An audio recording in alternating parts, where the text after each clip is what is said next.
video हालेर काखमा लगेर भाइरल बनाउने अनि मेरो बच्चालाई हेरिदिनु पर्दैन मैले त यसको विषयमा कुरा गर्नु पर्ला नि मेरो बाबुलाई लगेर 1000 रुपियाँ 1000 रुपियाँ दिनु भएको नि मेरो बाबु अनि त्यो काखमा लग्ने भ्युजको लागि आफ्नो पपुलारिटी कमाउन लागि नि अनि मेरो एउटा बच्चालाई जन्मदाता बनाइदिन घरको बनाऊ भन्दिँदा के हुन्छ र एउटा सानो उस्तो आफन्तलाई बोलाएर छलफलमा राख्दिनु कसैलाई केही हुन्छ र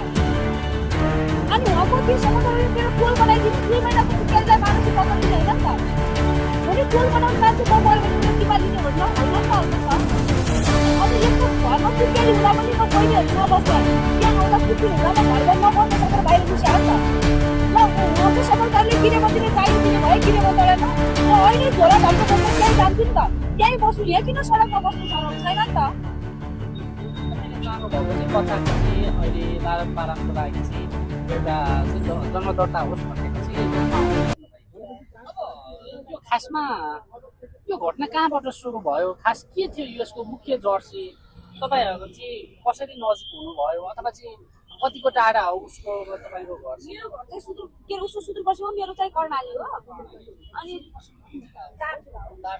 अनि उहाँ चाहिँ नेपाल पुलिस हुनुहुन्थ्यो मेरो भाइ पनि नेपाल पुलिस हो अनि मेरो आन्टीलाई ब्लड क्यान्सर भएको थियो ब्लड क्यान्सर